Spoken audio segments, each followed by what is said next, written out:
Alright, so I've not watched the Swiss Stage 0 or the 1-1 games rather, but T1 did upset win DRX 13-11 into a 13-4.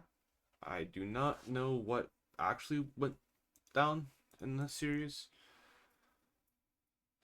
Um this looks like a pretty convincing loss from DRX here. So, I don't know. T1 still have Sylvan, if I recall correctly, looking up that. And as such, look good, I guess.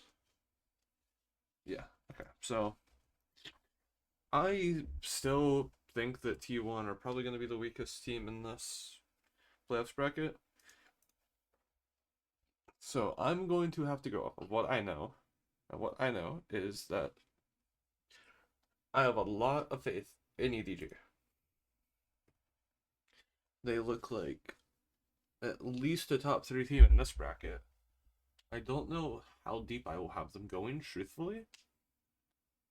I could honestly see them upset win the event, but I do think that these two are favorites and here in this playoffs bracket for a reason. Now, these two, Vitality and G2. So, um, I feel like their map pools are both pretty good. Um, just off the top of my head though, I can think of more G2 maps, but that does not mean that G2 are a more well-rounded or more balanced team. That just means at the moment, I like just of the map pool I can think of, I think G2 is going to be favored. I think both teams have pretty good havens, if I remember correctly. Vitality are playing the Fnatic comp really well with Durka. Both teams have pretty good abysses from what I've heard. I've not actually watched Vitality play Abyss, but they play Silver Breach Teho. I know that much. And they look really good from what I know. Split, Pearl, I think G2 should win. Off of what I know. Fracture, I think, should be close off of what I know. Bind, I think both teams are good on. I want to lean towards Vitality because I cannot think of G2's Bind at the moment. I think this is a relatively close game. Lotus is another map I think both teams should be good on, if I recall correctly as well. I think it's like Vitality have less on Viper plus kicks on Omen or something. Yeah. Safe on Vise, Trex on Fade, something along the lines of that. But just given how I feel currently, I do want to say that G2 should win this. Just like I trust G2 more. I do think that there's a good chance that I'm wrong about both of these, and my entire bracket is kind of just cooked. But I feel semi confident in this, just off of what I know going into this event and what I've seen probably half of the event, which is frustrating because I want to watch this entire event back, but I don't know. It is what it is. At least I'll be in Toronto, able to watch it. I plan on watching the grand finals, especially for the show match, to see this new duelist agent and what she does. So I'm gonna go with the upper final. EDG did beat G2, but I do feel that G2 just is the better team. I think it was what, three maps, 13-7 for G2, a 16-18 for EDG, and then a 13-4 on Fracture for EDG, taking the series 2-1. I think, just truthfully, in the best of five, I think this is the best of five. It might be a BO3. Regardless, I do think G2 is just a really what the fuck? I do think that G2 just is a really solid team, as is. And as where I have them go into the grand finals. Now this T1 Vitality matchup, I'm not too sure about. Because in the group stage, Vitality did beat T1, but that was with Carpe. And T1 looked like quite the muddy team. Just scrappy maps. both maps looked really bad. Actually, I'm curious. Who did Vitality play against? Oh my, I'm kind of cooked. Actually, I'm like top 50% though. 0%. Damn. But I will say, Vitality beat DRX here then. Let's show what the proper picks are here. So off of this, Vitality beating DRX, T1 beating DRX, and then each other, right? Oh, and T1 beat Trace, and then Vitality didn't have another game because they do it. Okay. Convincingly beat DRX. I honestly feel inclined to do this. Like, I think this is where my heart is telling me to go, but my brain is telling me to go here. With Vitality. But does that put Vitality in the top 2? As I said going into this event, with EDG being here instead of DRX. I don't think so. King and Chichu are in unreal form, as I've seen throughout this event. From what I know, those two hard carrying, looking like their champs' performance, and I honestly would not be shocked to see EDG win the event. But my heart is telling me G2. I do definitely think that these are the two strongest teams at the event. They're the most stable teams, the best looking teams overall, I want to say. Because G2 did crush Liquid. I want to think about that. They 13-7, 13-5. Crushed Liquid. They had a fairly convincing one against G2, or EDG, I want to say.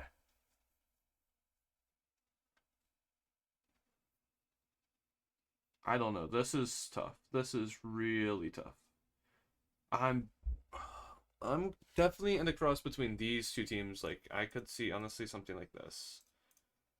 But I'm gonna go with this. I do think that for sure. I don't think this will work out like this perfectly. I don't think there'll be a clear bracket for G2. Like, I think truly we could see something like this. But I'm betting that G2 wins the event. I have them winning in 3 series. Technically, EDG could just go undefeated. Like, it's possible, but like I said, I'm betting on G2 to win this event. Honestly, what I'm gonna do is I'm going to have G2 winning. Here, I'm gonna have EDG winning the upper final. Since they've already shown that they can beat G2 in a best of 3, I think G2 have a more well-rounded map pool compared to most teams in this event. They have a really sick split. They have a really sick Lotus. They should be good on Bind, if I remember correctly. Their Abyss is pretty good with the Chamber. Their Pearl is world class, I would say. I think they are probably the Pearl team of all time right now. Similar to that of EG's Fracture, 100 Thieves Bind.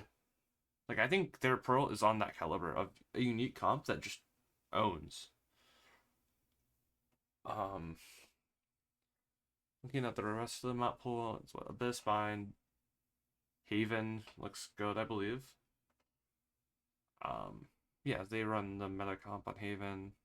Lotus, they look good on. Pearl, they look really good on. So what they look, I think like G2 truly have what it takes to beat EDG in a 5 map pool, or like a best of 5. I think EDG could probably just win on enough maps. I want to look at that series again though. What happened in this series? I think EDG want to probably look into Pearl here. Oh, this series went down a lot differently than I remembered. Okay. Well, I had what I said was right, just in the wrong order.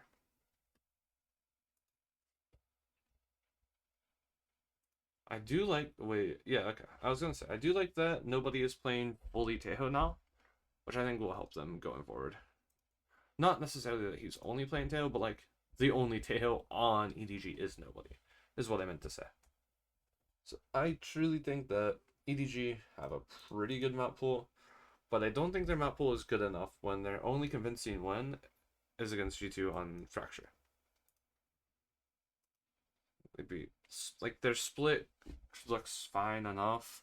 I think it's kind of cringe how they run solo duelist Jet with Breach Teo. I think they could definitely run a better comp, but I'm not gonna dismiss it too heavily. I think it's fine. Um, they've only shown what 4 maps in this event. They look good on Fracture though. I will say that. I don't think they need a retool on their Lotus. I think because like their Lotus is kind of outdated already, and they already decided to retool with the Sova, so I don't think that's that great. Their Haven, have they shown recently? No. Yeah, I'm fairly confident what I'm saying now. Of, I think G2 or EDG can take out G2 on a 3 map series, where they can just squeak out 2 wins. Did they play some sort of Teo comp on mind? Yeah, they did. So I think that they can take Fracture, they can take um Bind, like they could upset win Lotus, but I don't feel confident in EDG winning Lotus. Haven, I think, could be an upset win as well. But I think G2 just have too many better maps than EDG. Maybe EDG could upset win Split as well, but because G2 have only shown 1 split that I've seen, and that was against Sentinels, and it did not look good. Yeah, that is interesting, to be honest, to think about, because they have not shown Split. I'm honestly even more confident in this now. I feel comfortable in saying that EDG can beat G2 in 2 or 3, and that'd be a 3. But G2 should be able to rematch Vitality when convincingly enough, and then come back, beat EDG. But that does give them a 2 veto advantage. Is that too much? And also, they'll have to like rematch Vitality. So we could see a weird matchup like this. Huh. I do think there's also potential for this because you have the rematch nerf. Boom. Boom. But I feel like this is giving T1 too much credit.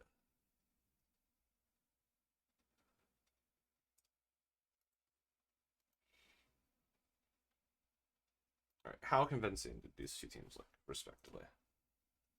Vitality 2-0 beating DRX. Kind of sloppily. I mean, it looked close. I don't know if this is just because. Also, like, what a shame. Like, if DRX actually won the series, they would just all be left. I think this is literally what happened in Bangkok or Madrid as well. And this T1 team kind of just melted. They kind of melted Trace as well. Trace, I don't like. Maybe this T1 team here is just top 2. Like, maybe this is just a top 2 or 3 team. And that came back and just melted Trace. And Trace got an unlucky draw of the 2 best teams in the event. Or 2 of the best teams in the event. Which is rough. It's rough to say for sure. But I think that there's a chance for this. But what I'm going to go with. What about map pool? What is Vitality's map pool?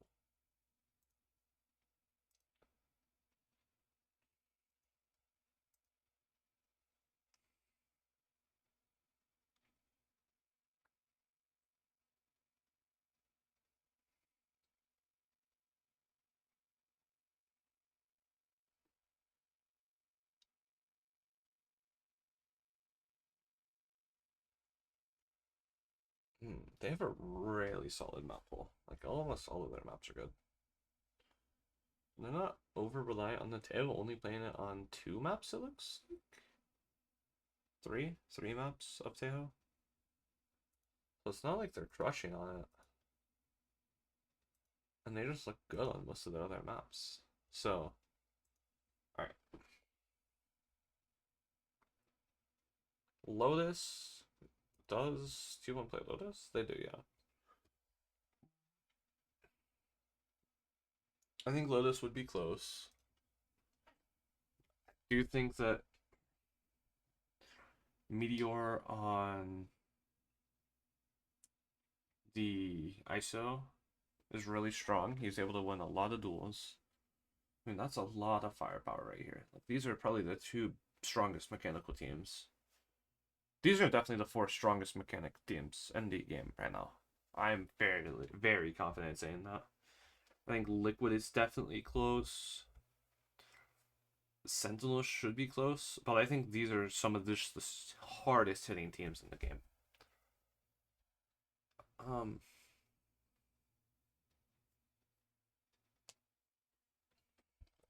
I need to think about this.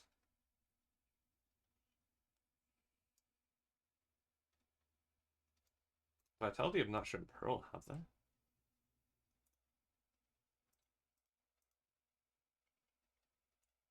This is quite interesting. No, they actually have not. No, is it a promo ban? It is. How did they get away with it versus Liquid? Wait, what? Oh, they had the double veto advantage. Okay, okay.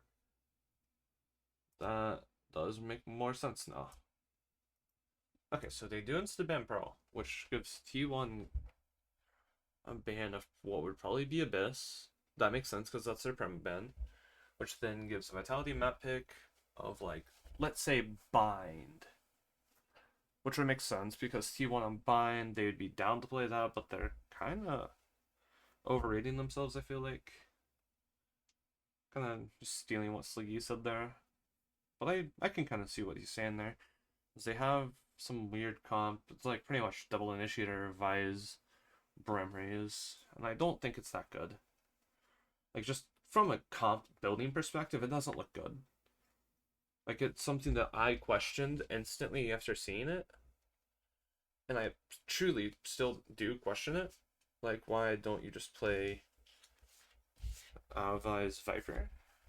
Dropping your, like, Gecko or whatever. I think they did change the initiator to, like, a Sky, to be honest, but just, or a Fade. I'm not sure. I know they play a KO and then another initiator that's not Gecko anymore. But I don't like T1's Bind. So that, I would say, gives Vitality a map. And then I think T1 would play Lotus, which would kind of play into Vitality's strengths a little bit, I think. I don't know truly how good Vitality's Lotus is, but I could imagine that being a really close game. And I could see a decider on, like, Haven. I think this is a really close series, truly.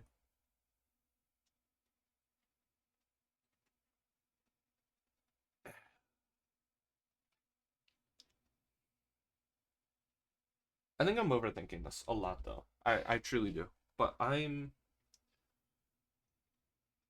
feeling confident, honestly. I'm down to lock this in. This is not what I was expecting. Like, what I was expecting straight up was something like this. Like, this is the bracket I was expecting. But I'm so down to lock something in like this. And as a matter of fact, that's what I'm locking in. Now, as a heads up for what I'm going to be doing in the future, I want to, like, after Bangkok and after the show match. So the show match, I might do something over, dropping some, like, ideas or anything along the lines of that on this new agent. Then I will do a updated tier list on every team internationally, like just a rebalancing of that tier list without seeing, like, a lot of the newer teams like NRG. I put A tier, luckily, I hope. But I'm just gonna redo that entire tier list video, like, internationally. Like, how I feel like they will fare moving forward and how they did look, so on, so on. After that, I'm gonna do each stage 1 pick'em. So, like, I'll probably start with Americas, then move to Pacific, which is probably my second most known, into China, into EMEA. Honestly, no, I'd say China's probably my second most known, then EMEA, then Pacific. Because I think Pacific is a region where I feel confident in some teams, but feel very unconfident in others. It's like I feel like I just have a few teams I'm very confident in, like where they should be. But I'm gonna say something along the lines of that. So stay tuned for that. Join the Discord if you want like my thoughts and opinions on any specific move, team. I'm gonna be constantly just flooding the Discord with news on the new agent, the new duelist. Like the second the show match drops, I'm gonna be just spamming everything that I can find about that. I'm gonna be dropping tweets heavy on that as well. Dropping my thoughts, like everything. Um, yeah, this is my Master Bangkok playoffs bracket pick'ems. Again, join the Discord, like, subscribe, comment, follow me on Twitter, follow me on Twitch, all the fun stuff. Share the video, with your friends, clown on me, whatever you guys want to do. Yeah, hope to see you guys in one of my future videos. Later.